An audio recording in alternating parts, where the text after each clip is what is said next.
A sparrow had 4 young ones in a swallow's nest.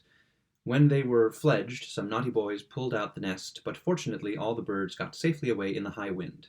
Then the old bird was grieved that as his sons had all gone out into the world, he had not first warned them of every kind of danger, and given them good instruction how to deal with each. In the autumn a great many sparrows assembled together in a wheat field, and there the old bird met his 4 children again, and full of joy took them home with him. "Ah, my dear sons, what pain I have been in about you all through the summer, because you got away in the wind without my teaching. Listen to my words, obey your father, and be well on your guard. Little birds have to encounter great dangers." Then he asked the eldest where he had spent the summer, and how he had supported himself.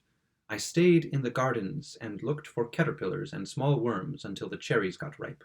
"Ah, my son," said the father, "titbits are not bad, but there is great risk about them. On that account take great care of yourself henceforth, and particularly when people are going about the gardens who carry long green poles which are hollow inside and have a little hole at the top." "Yes, father, but what if a little green leaf is stuck over the hole with wax?" said the son. "Where have you seen that?" "In a merchant's garden," said the youngest. "Oh, my son, merchant folks are quick folks," said the father. "If you have been among the children of the world, you have learned worldly shiftiness enough. Only see that you use it well, and do not be too confident." After this he asked the next, "Where have you passed your time?"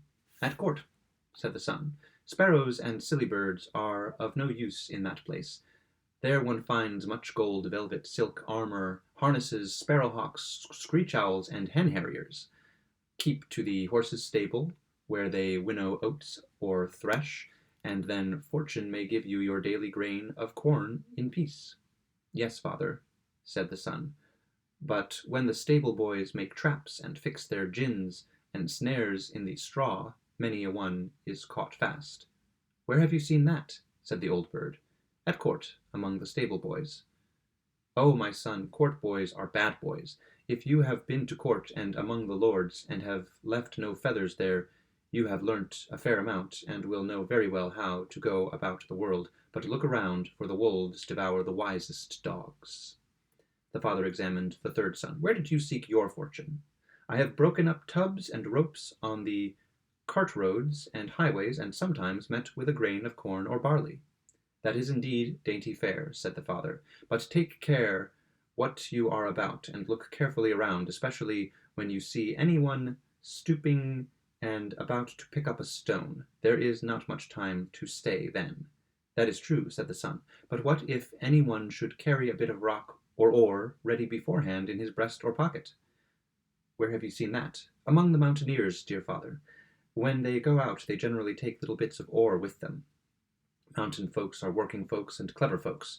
If you have been among mountain lads, you have seen and learnt something. But when you go thither beware, for many a sparrow has been brought to a bad end by a mountain boy." At length the father came to the youngest son. "You, my dear chirping nestling, were always the silliest and weakest.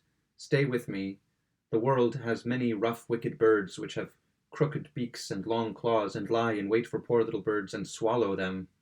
Keep with those of your own kind, and pick up little spiders and caterpillars from the trees or the house, and then you will live long in peace.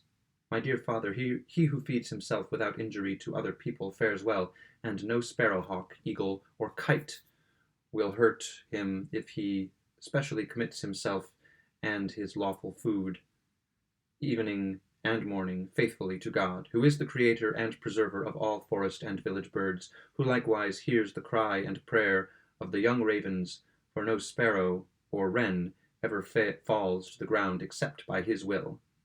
"Where have you learnt this?" the son answered.